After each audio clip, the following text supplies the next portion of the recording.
Pagi selanjutnya, Xian perlahan membuka matanya. Ia merasa penuh energi dan matanya bersinar terang.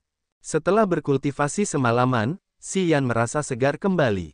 Tampaknya, setelah semua bencana yang dialaminya akhir-akhir ini, kondisi pikirannya entah bagaimana telah berubah. Kekuatan pikirannya meletus dan mengembara di dek terbawah kapal besi itu. Pikirannya bergerak di udara dan menyentuh banyak pot bunga. Ia memperkirakan ada sekitar 100 pot bunga di lantai ini, yang kecil hanya seukuran telapak tangan, sedangkan yang besar seukuran baskom. Pikirannya perlahan menyebar ke dek tengah. Tiba-tiba, gelombang energi mental yang berbeda menyusup dan melesat menuju pikiran Xian. Wajah Xian berubah, dan dia segera menarik kekuatannya saat dia segera menyadari bahwa ada banyak prajurit alam bencana di atas. Banyak dari prajurit ini memiliki kekuatan pikiran yang sangat kuat. Mereka seperti gelombang raksasa yang kuat, dengan kekuatan dahsyat di belakangnya.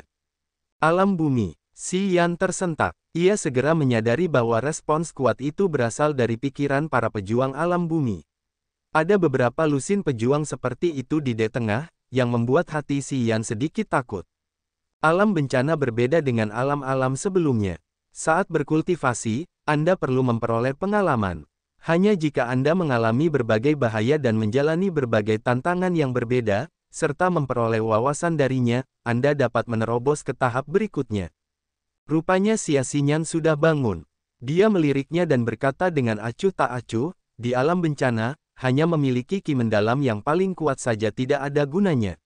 Bahkan jika kamu kembali ke keluarga yang dan minum beberapa ramuan, tanpa dukungan pikiran yang kuat, akan sulit bagimu untuk menerobos dengan cepat. Xian juga menyadari perbedaan di alam ini saat dia mengangguk dan berkata, sepertinya terkadang bahaya tidak selalu merupakan hal buruk. Aku punya firasat bahwa, begitu tubuhku pulih, aku seharusnya bisa melangkah ke alam bumi. Akhir-akhir ini, aku telah mengalami banyak hal, dan pengalaman-pengalaman ini sudah cukup bagiku untuk melangkah maju. Mata Xian berkilauan dengan cahaya.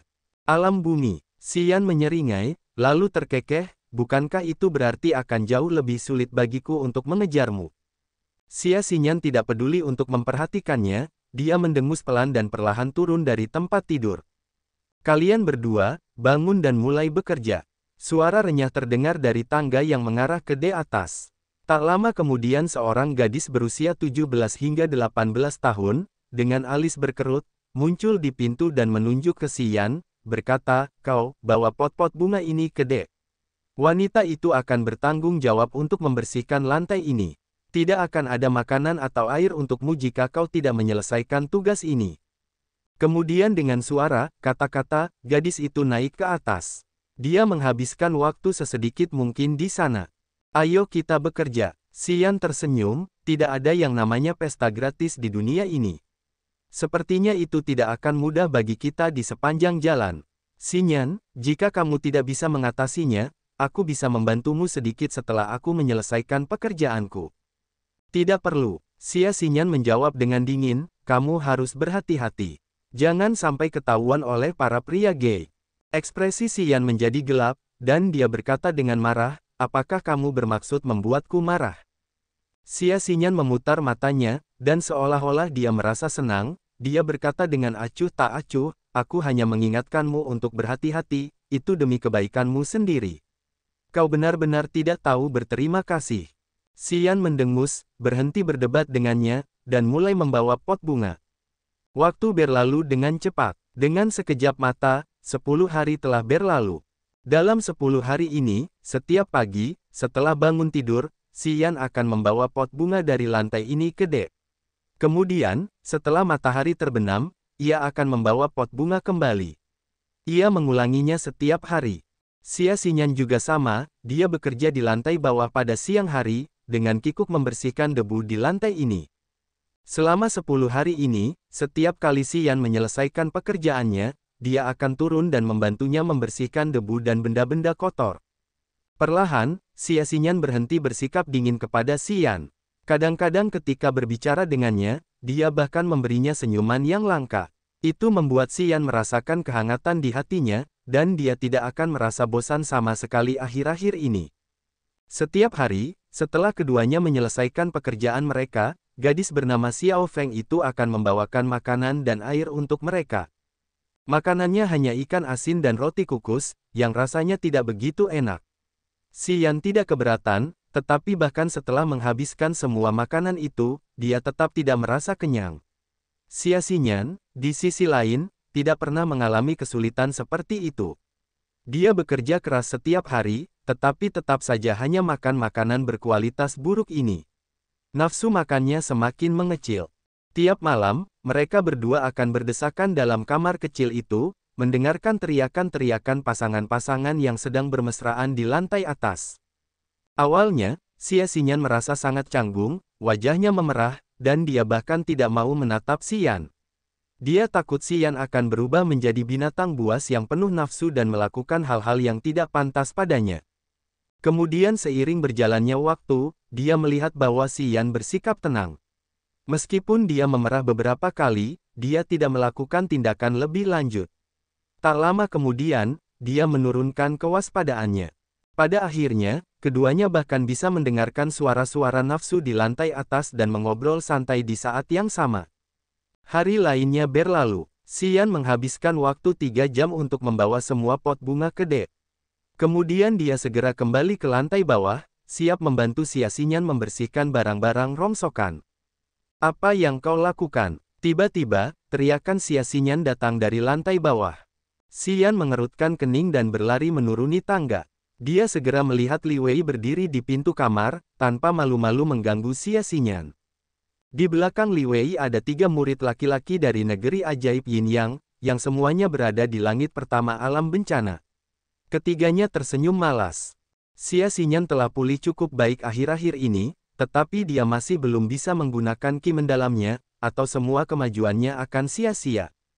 Li Wei berada di langit kedua alam bencana. Dia adalah murid inti dari negeri ajaib Yin Yang, dan juga keponakan dari pria berwajah kuning itu. Dia memiliki posisi yang cukup kuat di kapal. Dia jelas-jelas tidak datang ke sini dengan niat baik. Tentu saja, wajahmu terlihat sedikit jelek, tetapi bentuk tubuhmu cukup bagus. Pencahayaan di level ini tidak begitu bagus, jadi aku bisa menerimanya. Berhentilah berjuang, merupakan berkah yang luar biasa bagimu untuk dapat menerima kebaikanku. Begitu kau menjadi milikku, kau tidak perlu lagi bekerja keras di level ini, kualitas makananmu juga akan menjadi jauh lebih baik. Li Wei tersenyum saat dia menyerbu ke dalam ruangan sempit itu, berbicara dengan nada meremehkan, anak itu tidak bisa melindungimu.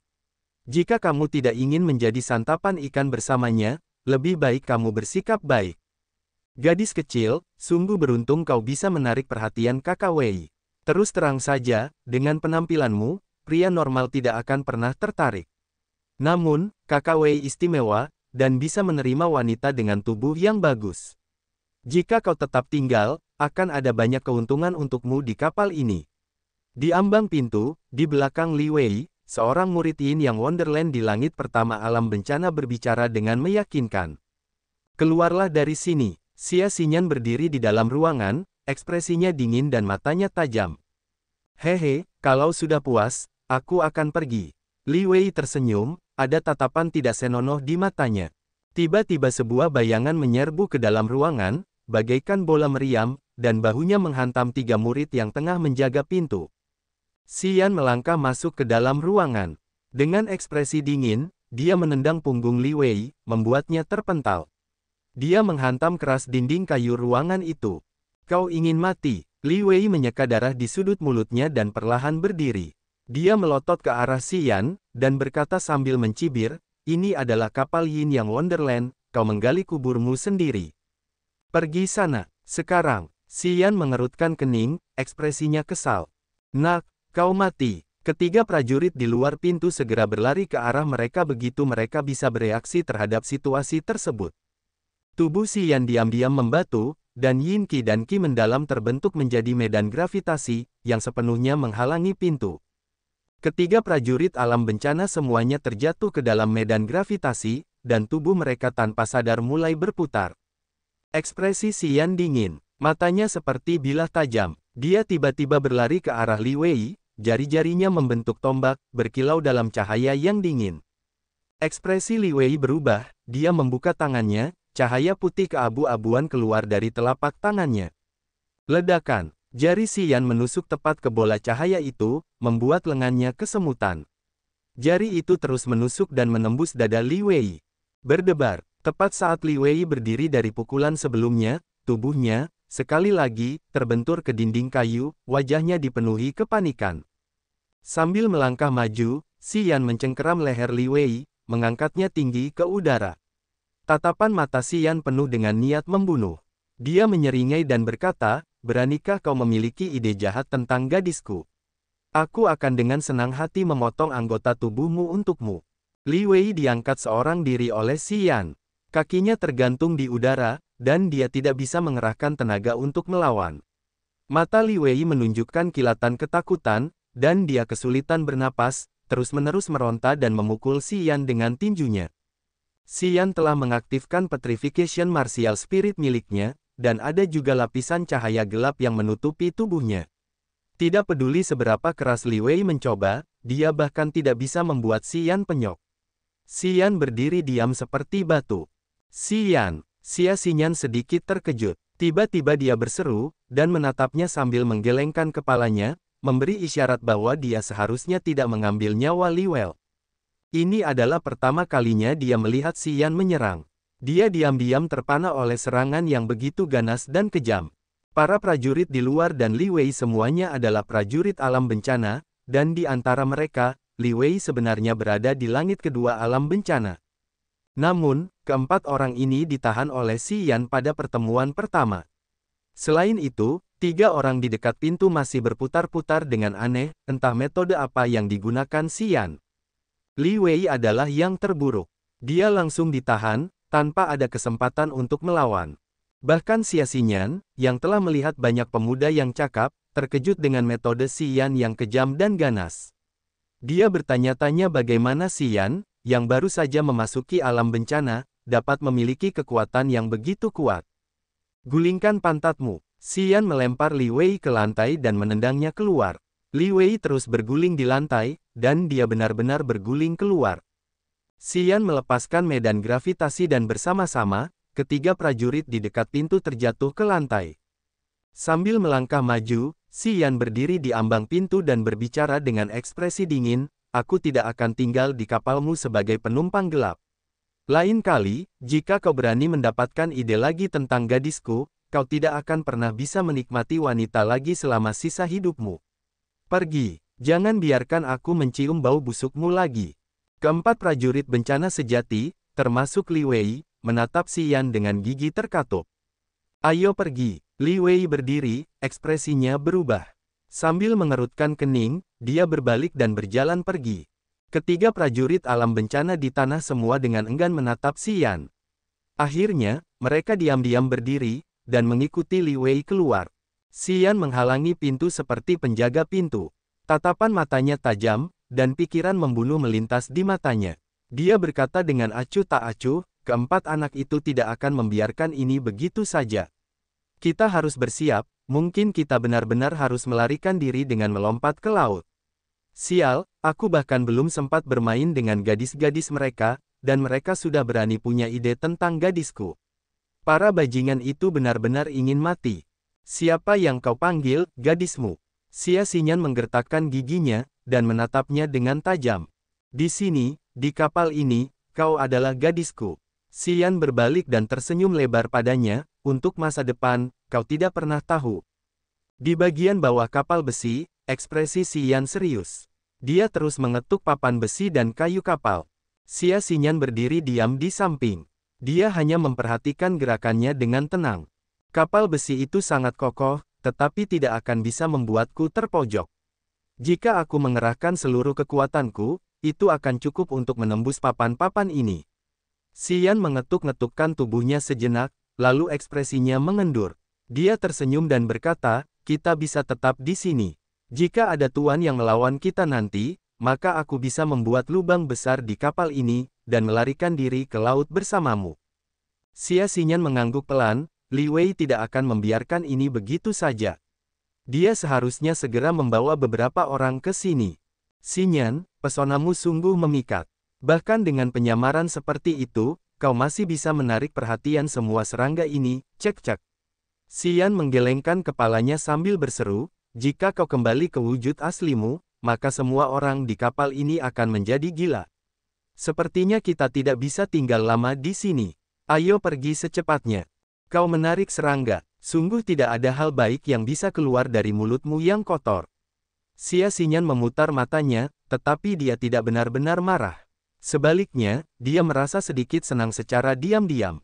Meskipun kata-kata Xian tidak terdengar begitu bagus di telinganya, dia memuji kecantikannya. Jika dulu, dia tidak akan peduli. Namun sekarang, melihat Xian, dia tidak merasa terganggu lagi. Saat itu, Xian menghalangi pintu dan melawan 4 prajurit alam bencana. Hal ini meninggalkan kesan mendalam di benaknya, dan sedikit menimbulkan riak di hatinya. Hari ini aku melihatmu menyerang untuk pertama kalinya. Tanpa diduga, kekuatanmu ternyata tidak buruk. Xia Xinyan ragu sejenak, matanya yang cerah dipenuhi rasa ingin tahu, ku dengar kau tidak pernah berlatih seni bela diri sebelum berusia 17 tahun. Tapi kau mencapai alam Naschen dalam waktu semalam, benarkah? Ya, aku mendapat beberapa kesempatan beruntung. Xian menjawab dengan acuh tak acuh, dia tidak ingin membahas topik ini terlalu dalam, jadi dia tersenyum dan berkata, bukan karena aku kuat, hanya saja kelompok Li Wei terlalu lemah. Keempat orang itu tidak memiliki semangat bela diri apapun, dan ki mendalam mereka tidak terlalu kuat. Mereka mungkin tidak sehebat prajurit alam bencana lainnya dengan level yang sama. Kamu punya mata yang bagus. Xia Xinyan mengangguk dan berkata, di negeri ajaib Yin Yang, kebanyakan murid terobsesi dengan kenikmatan seksual dan tidak berusaha keras untuk berkultivasi. Ada banyak keterampilan kultivasi energi seksual di negeri ajaib Yin Yang, tetapi keterampilan tersebut memiliki kelebihan dan kekurangan. Meskipun membiarkan murid berkultivasi melalui seks memang memperkuat ki mendalam mereka, hal itu juga merusak kondisi pikiran mereka. Banyak murid, yang memiliki potensi bagus, seringkali perlahan-lahan menjadi bejat, karena terobsesi dengan kenikmatan seksual. Mereka bertindak terlalu jauh sehingga beberapa dari mereka berhenti bekerja untuk kemajuan, dan akan sulit bagi mereka untuk berkultivasi ke tingkat yang lebih tinggi. Memang, sebagian besar murid di sini tidak memiliki ki mendalam yang kuat. Meskipun Li Wei berada di langit kedua alam bencana, ki mendalamnya lebih buruk daripada prajurit langit pertama alam bencana biasa. Melawanku, tentu saja dia tidak bisa mendapatkan keuntungan apapun. Selain itu, dia bahkan tidak memiliki semangat bela diri. Li Wei memang agak lemah, tapi kekuatanmu sungguh luar biasa. Alis Xia Xinyan berkerut, lalu dia berkata, saat aku berada di langit pertama alam bencana, aku masih belum bisa mengalahkan Li Wei dengan mudah. Aku bisa saja menggunakan roh bela diri reinkarnasi, tapi itu akan dianggap curang. Baik Xian maupun Xia Xinyan tidak seperti orang biasa. Setelah melukai Li Wei, mereka masih bisa mengobrol santai, meskipun mereka berada di wilayah lawan. Seolah-olah mereka sama sekali tidak peduli dengan kematian. Keduanya tertawa dan mengobrol. Tak lama kemudian, 3 jam telah berlalu. Tanpa diduga, Li Wei tidak kembali, tetapi gadis itu, Xiao Feng, membawa makanan dan air lebih awal. Setelah Xiao Feng tiba, matanya berbinar-binar. Dia meletakkan makanan dan air, lalu menatap Xian dengan rasa ingin tahu. Xian tidak membuang waktu untuk membicarakan hal-hal yang tidak berguna. Dia pergi membuka makanan, dan tiba-tiba tersenyum, Xiao Feng, apa yang terjadi hari ini? Makanannya cukup banyak kali ini. Tidak ada ikan asin dan roti kukus di dalam keranjang.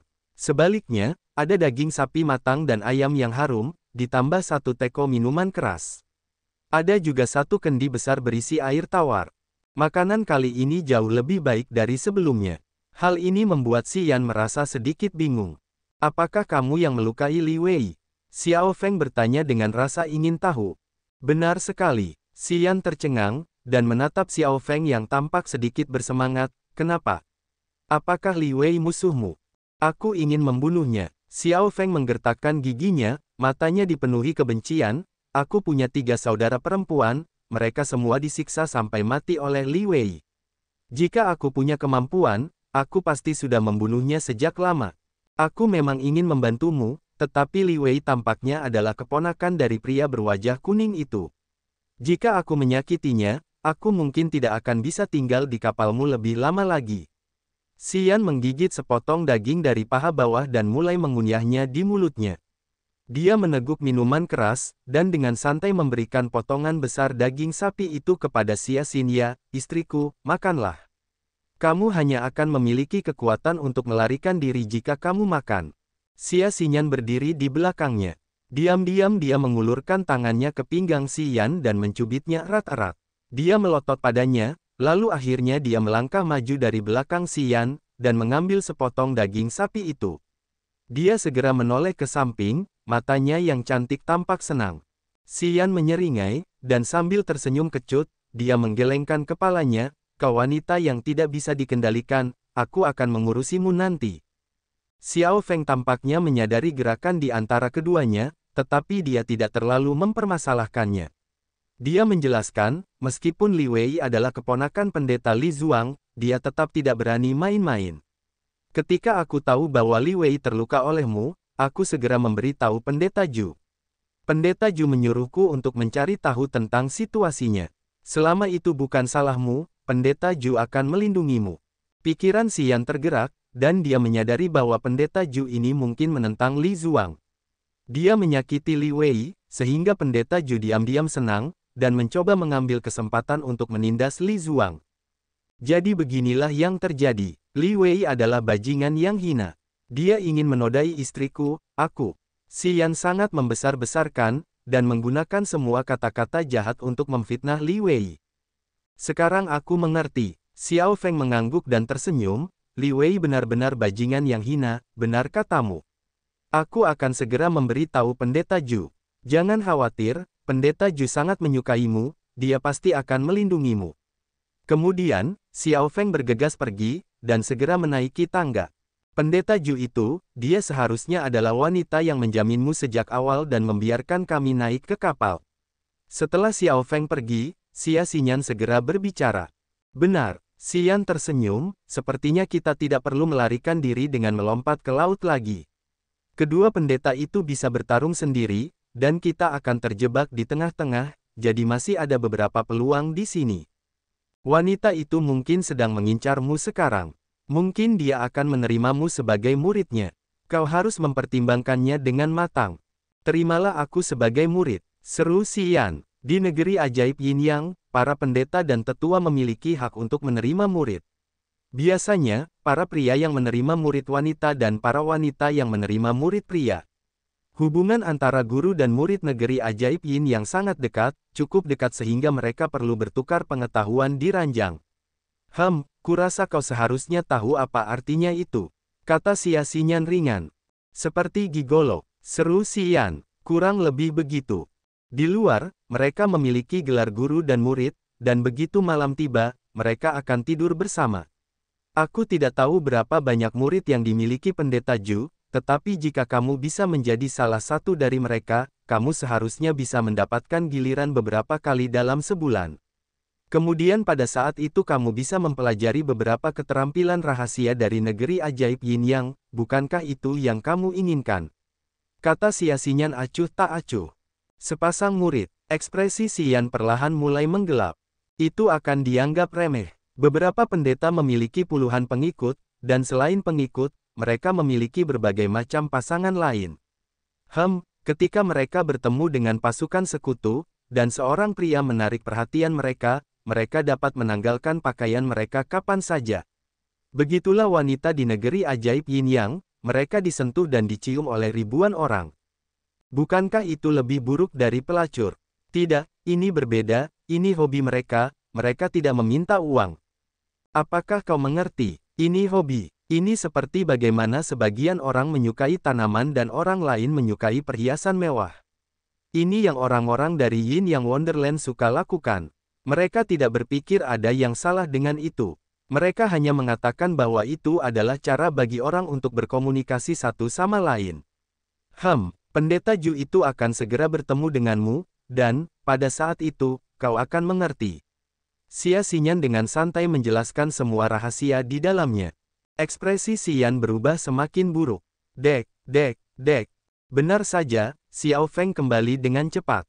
Dia berdiri di dekat tangga sambil tersenyum, dan melambaikan tangan pada Xian. Pendeta Zhu menyuruhmu untuk menemuinya, dia bilang ada sesuatu yang ingin dia bicarakan denganmu. Sepertinya kamu cukup beruntung hari ini. Jika kamu diterima oleh Pendeta Zhu, Li Zuang itu tidak akan berani melakukan apapun padamu. Ayo, Pendeta Zhu sudah menunggu. Aku merasa sedikit tidak enak badan, mungkin lain kali. Xian memegangi perutnya, wajahnya penuh kesakitan. Kau juga terluka oleh Li Wei, kan? Xiao Feng sedikit terkejut, dia mengangguk, jangan khawatir, Pendeta Zhu punya banyak obat penyembuh. Mungkin dia akan memberimu beberapa, lalu lukamu akan sembuh dengan sangat cepat. Ini kesempatan besar, jangan lewatkan. Ayo, kita pergi. Xian masih menggelengkan kepalanya. Apa, kamu takut? Xian merasa senang, dia berkata, sebagai seorang istri, aku tidak keberatan. Apa yang kamu takutkan? Baiklah, kalau begitu aku akan pergi. Ekspresi Xian mengeras. Dia tiba-tiba bergerak ke sisi Xian dan dengan paksa meraih tangan kecilnya, ikutlah denganku. Tangan Xian lentur, halus, dan lembut, seolah-olah dia tidak memiliki tulang. Memegangnya di tangannya terasa seperti menggenggam sepotong batu giok yang halus dan lembut, sejuk dan nyaman saat disentuh. Mata Xian dipenuhi dengan kepanikan. Dia berjuang sejenak, lalu berkata, lepaskan. Kau bisa pergi sendiri, mengapa kau menyeretku? Xian memegangnya erat-erat, tidak peduli seberapa keras dia berjuang, dia tetap tidak mau melepaskannya. Dia berkata, aku akan khawatir jika kau tinggal di sini sendirian. Siapa tahu Li Wei itu akan kembali saat aku pergi. Mulai sekarang, kau tidak boleh meninggalkanku. Kemanapun aku pergi, kau harus mengikutiku. Kau, seru Xian. Ia marah dan geram dengan kesombongan Xian, tetapi ia juga merasa sedikit tersentuh. Xian menatap Xian selama beberapa detik, dengan ekspresi rumit di wajahnya. Ia akhirnya berhenti meronta, lehernya memerah, dan ia membiarkan Xian memegang tangan kecilnya. Aku boleh pergi, tapi dia harus ikut. Aku tidak bisa meninggalkannya di sini. Xian menatap Xiao Feng. Baiklah. Xiao Feng mengangguk dengan frustrasi, dan berkata, nanti saat kita sampai di pintu, aku akan bertanya pada Pendeta Zhu. Ayo pergi. Baiklah. Xiao Feng memimpin di depan, dan Xian memegang tangan Xian yang lembut, lalu mengikutinya dari belakang. Mereka langsung menuju di atas kapal. Xian menundukkan kepalanya, wajahnya tidak berubah karena dia mengenakan penyamaran, tetapi lehernya semakin memerah, hatinya cepat dipenuhi rasa malu. Lalu pada saat ini, wajah Xian diam-diam mendekat, dan mendekati telinganya. Hati Xian bergetar, dia cepat-cepat menatapnya, memberi isyarat agar dia tidak main-main. Xian tidak peduli, mulutnya menyentuh telinga merah kecilnya, dan berkata pelan, sebentar lagi, wanita itu mungkin akan marah. Perhatikan sinyalku, kau melompat ke laut terlebih dahulu, aku akan mengikutimu. Baiklah, kau harus berhati-hati. Xian bergumam pelan, lalu dia buru-buru menjauh sedikit dari Xian, lehernya yang berkulit putih memerah. Xiao Feng mengantar Xian dan Xian ke sebuah kamar di lantai 3. Xiao Feng mengetuk pintu dan dengan sopan mengumumkan kehadiran mereka, Pendeta Zhu, mereka sudah datang. Biarkan dia masuk, terdengar suara wanita malas. Pendeta Zhu, gadis itu juga datang ke sini. Xiao Feng melirik Xian dan berkata, oh, biarkan saja dia di luar. Kata wanita itu acuh tak acuh. Xiao Feng mengangguk dan mendorong pintu terbuka, memberi isyarat agar Xian masuk. Xian lalu melepaskan tangan Xian dan berjalan memasuki ruangan sambil mengerutkan kening. Begitu dia masuk, Xiao Feng menutup pintu dan dengan hati-hati menatap Xian. Ruangan ini cukup luas, sekitar 50 meter persegi. Ada karpet lembut di lantai dan lukisan-lukisan seksi di dinding. Buah-buahan segar dan sebotol anggur diletakkan di atas meja kayu. Di ranjang besar di belakangnya, di balik kerudung merah, berbaring seorang wanita seksi dengan kulit putih dan mata yang berkilauan seperti air. Dia memiliki tanda lahir kecil di bibirnya, yang membuatnya tampak semakin menggoda. Wanita itu tampak santai. Setelah melirik Xian, dia tersenyum, kau menyakiti Li Wei. Xian mengangguk dan tidak mengatakan apa-apa. Pendeta Zhu tampak berusia sekitar 30 tahun dan cukup menarik.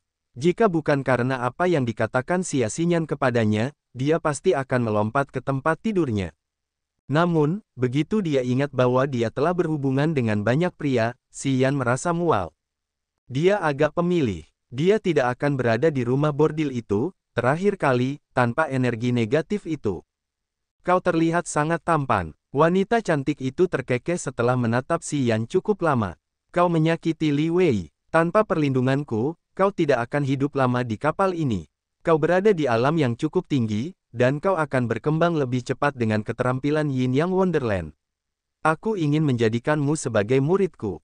Bagaimana menurutmu? Sesuai harapan, Xian tidak senang, namun dia tidak menunjukkannya. Sebaliknya, dia menggelengkan kepalanya, terima kasih atas tawaranmu, namun aku sudah terbiasa sendirian. Jadi, aku akan pergi begitu kita sampai di daratan. Oh, wanita itu terkejut, dan senyumnya memudar. Ada banyak wanita cantik di negeri ajaib Yin Yang, yang berusia antara 13 hingga 40 tahun. Begitu banyak anak laki-laki di laut tak berujung ingin bergabung dengan kita. Apakah kamu yakin?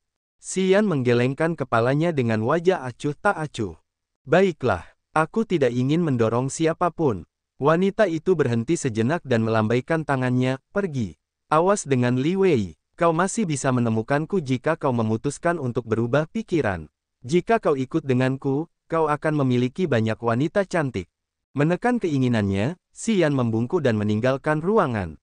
Ayo pergi. Xian meraih tangan Xia Xinyan dan berjalan kembali ke kamar di dek paling bawah. Bodoh. Xiao Feng menggerutu, lalu menoleh ke wanita itu, Pendeta Zhu, apa yang harus kita lakukan sekarang?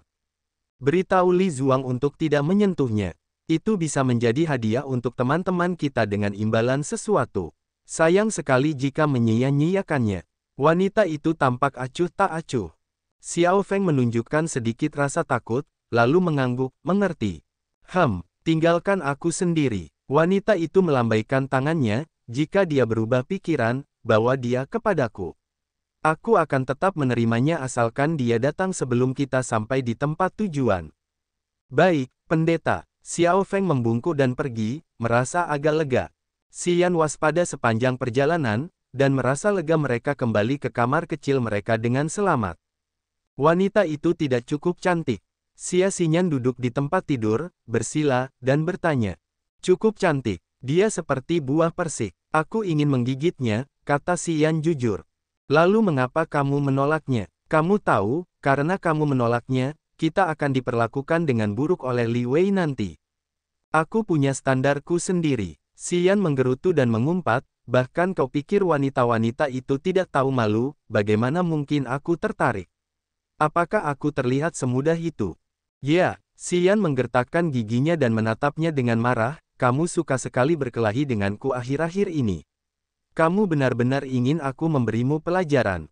Kamu tidak akan berani. Mengapa tidak? Xian tersenyum, lalu berbaring di tempat tidur, memeluk Xia Xinyan, dan mencium lehernya. Kemudian dia turun dari tempat tidur, ini hanya hukuman kecil.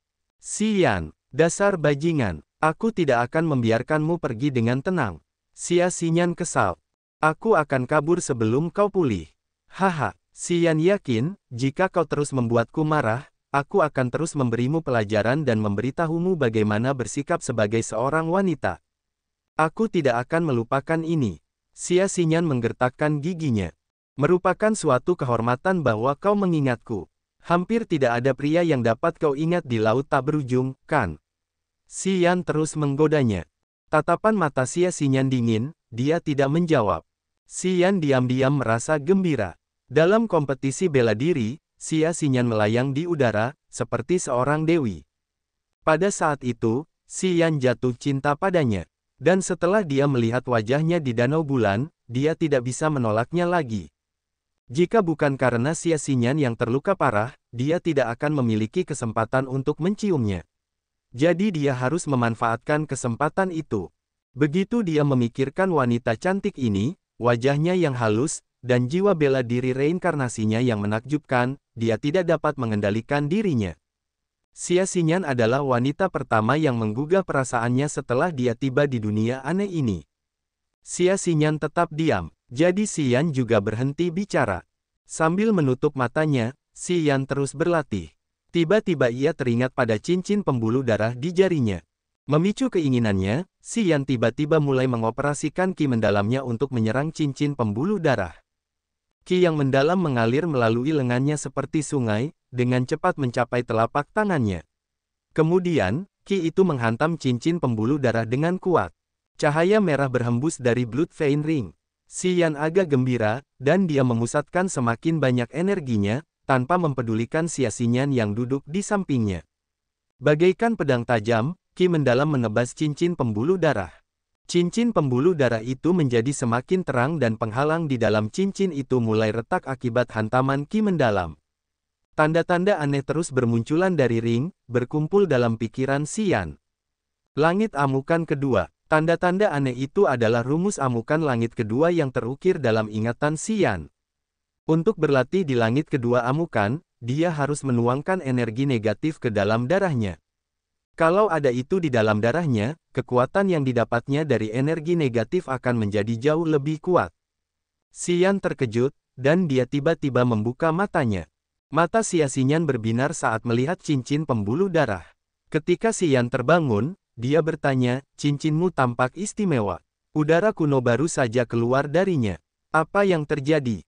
Tidak ada. Si Yan tidak ingin membicarakannya. Cincin ini adalah harta karun rahasia, dan aku masih menyelidikinya.